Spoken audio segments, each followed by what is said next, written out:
ज़रा अब air marshal retired Masood Akhtar साहब भी अब हमें ज्वाइन कर चुके हैं। मसूद साहब अस्सलाम वालेकुम and thank you so much for joining us in. Sir, जो होगा वो तो बात की बात है, लेकिन जो हो चुका इट्स बीन कमेंडेबल। पूरी दुनिया इसको केस स्टडी के तौर पे पढ़ेगी, किस तरीके से हमने उनके रफाइल्स गिराए हैं and then the air superiority. Give us some more insights because आपके पास मजीद हमसे ज़्यादा खबरें होंगी कि क्या कुछ होता रहा है इन 3 दिनों में और किस तरीके से मतलब तादाद नहीं बताई जा रही, लेकिन लोग मुख्तलिफ कह रहे हैं कि वहाँ से 100 उड़े थे तो उनके लिए हमने यहाँ से 80 उड़ाए थे। After world war 2 this has been the biggest dog fight, if it's a dog fight. मैं तो उसको फुल स्केल एयर वॉर ही समझूंगा। याद रखने की चीज है कि नीश टेक्नोलॉजी ने इंक्रीमेंटलिज्म को डिफीट कर दिया। उन्होंने 5 फाइटर स्क्वाड्रन्स लेके आए टॉप ऑफ द लाइन। हम 2 लेके गए जिसमें एक जो है वो नीश टेक्नोलॉजी का था, J-10C का। J-10C ने उनको करीब नहीं लगने दिया और 1 घंटे की जो BVR फाइट हुई उसके अंदर उन्होंने स्पेशली जो रफाल थे जो कि शायद तादाद में 20-30 के करीब थे, उनको डिफीट किया। तो आई थिंक ये डे ऑफ रेकनिंग है इंडियन एयरफोर्स के लिए और हमारे लिए प्राइड और जॉय का दिन है कि हमने वो चीजें कर दिखाई हैं जो कि एनाल्स ऑफ हिस्ट्री को, एयर कॉम्बैट हिस्ट्री में as a text book case पढ़ाई जाएगी फॉर ईयर्स टुगेदर। ये कहीं पे नहीं हुआ। नंबर 2, मेरे ख्याल में इसमें से कुछ लेसन जो निकले हैं उनको मैं एन्यूमरेट कर देता हूँ। नंबर 1 लेसन कि आर्मी चीफ और एयर चीफ उन्होंने टोटल हार्मनी में काम किया। हर डेवलपमेंट के बाद इकट्ठे हुए या टेलीफोन पे एक्सचेंज किया, कॉमन स्ट्रेटेजी बनाई। आर्मी ने रिलेंटलेस प्रेशर रखा LOC पे, चौकियों पे कब्जा किया, उनको मारा और इंडियन आर्मी को अंडरपिन करके रखा। नंबर 2, जब वॉर शुरू हुई ड्रोन्स की तो पाकिस्तान आर्मी और पाकिस्तान एयरफोर्स ने मिलकर उसको भी डिफीट किया। जब उससे दिल नहीं भरा तो next day Modi started the war of surface to surface missiles. BrahMos मारे उसने हमारे सारे बेसिस पे। Again army chief came in और उन्होंने अल-फतह मिसाइल का एक बराज फेंका and that rattled the Indian army and Indian air force. आखिरी की कील में जो ताबूत ठोका गया वो हमारे CM-400 एक मिसाइल है, हाइपरसोनिक मिसाइल, उसके साथ JF-17 से, विच इज नॉट की टेक्नोलॉजी। हमने उनके S-400 मिसाइल को मारा जिन्होंने मार के भुरकस निकाल दिया यूक्रेनियन एयरफोर्स का रूस में। और उसके साथ साथ ब्राह्मोस को एक डेपो मारा और 4 टारगेट्स और एक्यूरेटली मारे। What needs to be done now is, please understand, ये एक लंबी जंग 2 न्यूक्लियर पावर्स में नहीं हो सकती। नंबर 2, एक लंबी जंग में ही एक बड़ी मिलिट्री दूसरी को हमारे, एक सेकंड सुन लीजिएगा। मैं मुस्लिम साहब एक चीज मैं पूछना चाह रहा था आपसे, एहतशाम बात कर रहा हूँ। एयर मार्शल साहब ये बताएं, अब तो ये हो गया, बड़ी अच्छा आपने एक्सप्लेन कर दिया। अभी आमतौर पे ये कहा जा रहा है कि ये अब वेस्ट और चाइना का असला भी टेस्ट हो गया और पाकिस्तान ने तो बाकायदा चीन की वेपनरी और जहाज़ों की तो मार्केटिंग कर दी है। अब सारी दुनिया अब किस तरफ देख रही है कि कौन सी की मुल्क की टेक्नोलॉजी कैसी है और हमें इस वक्त जो चाइनीज टेक्नोलॉजी का जो एज हासिल हुआ है, आपके ख्याल में हम इसको कैसे मजीद बेहतर कर सकते हैं, हमें और क्या करने की जरूरत है? मेरे ख्याल में एयर चीफ मार्शल सिद्धू ने एक बहुत बड़ी फाउंडेशन ले कर दी है और मुझे खतरा था कि इन सरफेस टू सरफेस मिसाइल्स में वो ना निकाल दें, which is NASTAP, national aeronautics science and technology park. यकीन कीजिए मैंने विजिट किया हुआ है उसको और उसमें 30-35 साल के लड़के और लड़कियां एक अच्छी इनेबलिंग एनवायरनमेंट जो कि कराची में भी है, खारियां शायद गुजरात में भी है और ऑफ कोर्स इस्लामाबाद से तो शुरू हुई थी। वहां पे वो बैठकर तो टेक्नोलॉजी इन्वेंट कर रहे हैं और जो चाइनीज टेक्नोलॉजी है उसको हम बदरजाए उत्तम एब्जॉर्ब कर चुके हैं। जो खुशी की बात मैं आपको बताना चाहूं, जब ब्लॉक 3 हमें लेने थे तैयारे JF-17 के, तो चीनी भी हमारे ऑफकोर्स दोस्त तो हैं बट उनके भी प्रॉब्लम्स हैं। तो उन्होंने सिद्धू साहब को कहा कि आप ये ले लें ब्लॉक 2, हम इसमें फिट कर देंगे रेडार और PL-15 मिसाइल। सिद्धू ने कहा मैं बिल्कुल नहीं लूंगा। So that is the way to absorb that technology. अच्छा, सिद्धू ने नीश टेक्नोलॉजिकल बेस ऑलमोस्ट एस्टैब्लिश कर दिया जो कि पाकिस्तान में नहीं मिलेगा, और उस बेस पर सैटेलाइट्स, जहाज, radars, algorithms, electronic warfare systems, satellites, ये बच्चे और बच्चियां सारे डिजाइन कर रहे हैं। It is worth seeing. तो हमारे अंदर एक टेक्नोलॉजी एब्जॉर्ब करने की ताकत है, जिस तरह के चीनियों ने 3 दहाइयों में दुनिया के सबसे बड़े डैम्स, सड़कें, सैटेलाइट्स, शिप्स, सबमरीन्स और जहाज बनाने शुरू कर दिए हैं। एहतशाम साहब, आपने you hit the nail on the head. Today 2 air forces must be very worried, USAF and Indian Air Force. अगर J-10C इतना अच्छा है तो इमेजिन कि J-20, J-30, J-35 और जो नेक्स्ट जनरेशन 6th जेन जहाज उड़ रहा है जो कि अमेरिका का नहीं उड़ा, तो they must be very worried. फिर हम क्या करेंगे? और इंडिया के पास इसका कोई जवाब नहीं है। अमेरिका दौड़ेगा भागेगा इसको लेने के लिए। हमने एब्जॉर्ब करने की जो टेक्नोलॉजी आ गई। बतूल बात कर रही हूँ, ये बहुत एक बुनियादी क्लैरिफिकेशन आपने दिए हैं, और इसी की बुनियाद पे मैं आपसे ये जानना चाहती हूँ कि जब हम एग्रीमेंट्स की हिस्ट्री देखते हैं तो एग्रीमेंट्स तो 49 में भी हुए, 88 में भी, 92 में भी, छोटे बड़े 70s में भी, 60s में भी उनकी इम्प्लीमेंटेशन भी हुई, सीज फायर भी होता रहा। लेकिन इस दफ़ा जब ट्रंप ने ये कहा कि मैं दोनों ममालिक के साथ ट्रेड करना चाहूँगा, और फिर कश्मीर डिस्प्यूट में भी सालिसी की बात की, so on the basis of what you just said that we have absorbed this technology, do you justify this new opinion कि अब पाकिस्तान और इंडिया के पास सारे मसाइल हल करने के लिए एक नई अप्रोच आ गई है या आ सकती है? आ सकती तो है, लेकिन याद रखिए कि कल से ये जो अर्नाब गोस्वामी जैसे है ना एंकर्स, वहां पे शोर मचाया हुआ है, no cease fire, attack attack attack. ये हिंदुत्वा मेंटालिटी है।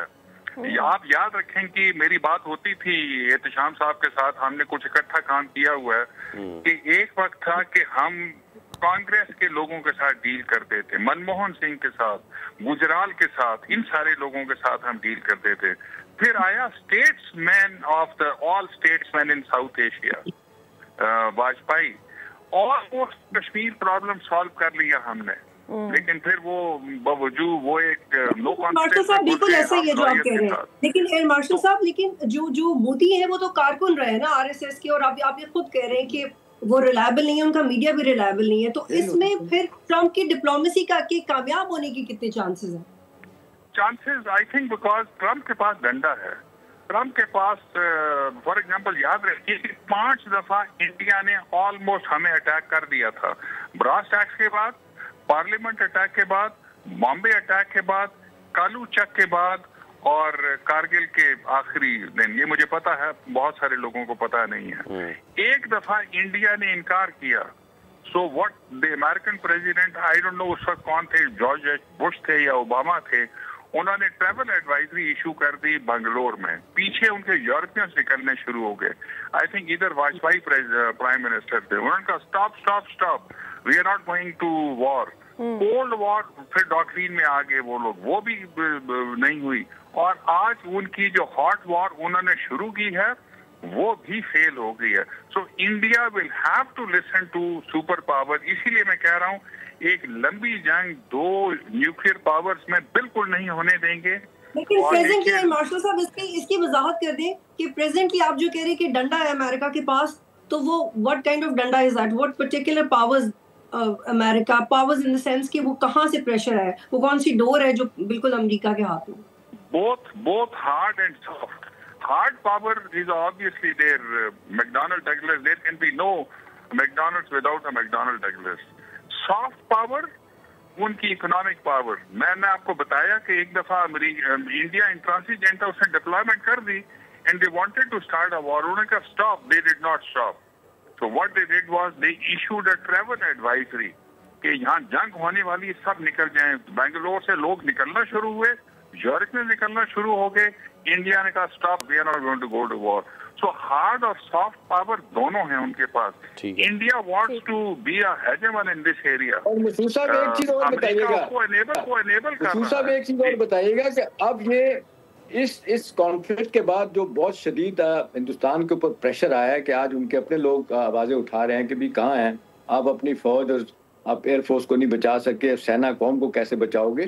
तो मुझे क्या लगता है आपको कि ये ट्रम्प भी कह रहे हैं और मार्को रूबियो भी कह रहे हैं कि सेट ऑफ इश्यूज पे आपको डिस्कस करना पड़ेगा, बैठना पड़ेगा। आपको लगता है कि कितनी जल्दी ये, खास तौर पे ट्रम्प साहब कल जा भी रहे हैं सऊदी अरब, ये हमारे लिए कितना बेहतर होगा कि अरसे से हम कह रहे हैं कि बातचीत का दरवाज़ा, कम्युनिकेशन का चैनल खुलना चाहिए, हमारे जो इश्यूज हैं रिजॉल्व होने चाहिए। आपको लगता है कि उसका वक्त आ गया? अब इंटरनेशनल कम्युनिटी और अब चाइना और रशिया भी यही कह रहे हैं, तो हिंदुस्तान अब इस बात पे आएगा? Although we should not learn on the job, but Asim Munir जो है आई थिंक उन्होंने सीख लिया है। उन्होंने इसीलिए अपने डीजीआई को एनएसए बनवा दिया। अब NSA to NSA backdoor diplomacy हो रही है, होती रही है, और ये सबसे इफेक्टिव है। मोदी ने डायरेक्टली आपसे बात नहीं करनी, बिकॉज वो एक हार्ड लाइनर हिंदुत्व का मारा हुआ है। लेकिन अगर प्रेशर पड़ता है, मुसीबत की बात यह है कि इस वक्त सिवाय टर्की के कोई भी फॉरेन पॉलिसी में हमें सपोर्ट नहीं कर रहा मुसलमान मुल्क। ये हमारा कसूर है। तो we should improve our exterior manoeuvre. अगर Saudi Arabia, UAE, Turkey, America, because you see in an interdependent globalised world आप अकेले नहीं रह सकते। इंडिया की इतनी बड़ी इकोनॉमी जो इतना अच्छा कर रहे हैं, because they have big trade even with China, बहुत बड़ी ट्रेड है उनकी। तो मेरे ख्याल में उनको सुनना पड़ेगा। हियर इज अ विंडो, हमें एक अच्छी एक्सटीरियर मनूवर लॉन्च करनी चाहिए, कश्मीर पॉलिसी को रिविजिट करना चाहिए, बात करनी चाहिए। और आई थिंक एक बहुत बड़ा बेसिस, हम परवेज मुशर्रफ को कितना बुरा क्यों ना कहें, उसकी जो 4 पॉइंट पॉलिसी थी कश्मीर के ऊपर, बहुत सक्सेसफुल होनी थी। काश कि वो कामयाब हो जाती। It is a very good basis to start from. मगर जब तक हिंदुत्व है, जब तक मोदी है, लगता नहीं है कि मुझे वो सक्सेसफुल होगी। बट आफ्टर दिस, ये जो चल रहा है इस वक्त, जो एपिसोड है, उसके बाद आप मोदी की कितनी स्ट्रेंथ देते हैं, इवन बात करने की कितनी कैपेसिटी बिल्ड हुई है इस रीसेंट एपिसोड के बाद भारत में? आई थिंक ट्रम्प कहता था कि मोदी इज माई फ्रेंड। बाद में उसने कहा कि पाकिस्तान से भी दोस्ती है, ट्रेड हम करना चाहते हैं। फिर दे रियलाइज कि हमसे गलती हो गई by saying only Modi is our friends. और ये जो वाइस प्रेसिडेंट है उसने कहा कि don't open a regional war. जिस दिन वॉर ऑफ मिसाइल शुरू हुई, Marco Rubio immediately called up Asim Munir directly. So वहां से आई थिंक डी एस्केलेशन शुरू हुई है। अपॉर्चुनिटी जरूर है। मोदी को इंडियन पब्लिक ने कह दिया कि हम तुम्हें 2/3 मेजॉरिटी नहीं देंगे to undo the secular clauses out of the constitution and make it a Hindu state. So वो नाराज भी है, उसको पता नहीं है इसको क्या करना है। वो किस हद तक पाकिस्तान के खिलाफ जाए, किस हद तक दूसरी माइनॉरिटीज के खिलाफ जाए, क्योंकि उसने ट्रेड भी करनी है, अपनी इकोनॉमी भी ठीक करनी है। लेट अस ग्रांट देम, उसकी एक्सटीरियर मनूवर बेहतर है। Jaishankar is a very capable foreign minister. वो मुंह खोलता है, पूरी दुनिया उसकी बात सुनती है। तो हमारे लिए एक मुश्किल वक्त है, आसान मुश्किल वक्त जो बहुत था वो गुजर गया। होपफुली ये जो cease fire this will hold. Hopefully हमारी एयरफोर्स, आर्मी, नेवी और कंसोलिडेट होकर इकट्ठी होंगी। पहली दफा हुआ है ये। यस, एहतिशाम साहब और मैंने वो वक्त देखा है जब 65 वॉर में एयरफोर्स को पता नहीं था, नेवी को पता नहीं था कि आर्मी क्या करने जा रही है। Likewise in 71, likewise in Kargil. आज credit goes to Asim Munir, credit goes to Sidhu, credit goes to the naval chief. I only wish, सबसे बड़ी रिकमेंडेशन मैं आपके प्रोग्राम पे दे रहा हूँ, खुदा के लिए इस यूनिसन को, इस हार्मनी को डॉक्यूमेंट कीजिए कि हर एक क्वार्टर में कम से कम CGS, DCNS operations और DCS operations मिले on set of an emergency. एक स्टाफ होना चाहिए जो मिले, भले वो GHQ में मिले, भले वो JS हेडक्वार्टर्स में मिले।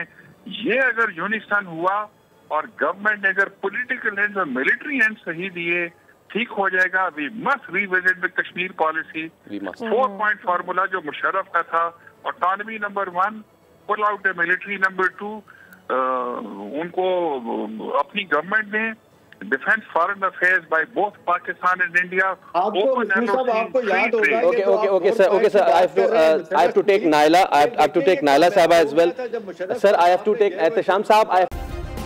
सब्सक्राइब करें और बेल दबाएं ताकि कोई खबर रह न जाए।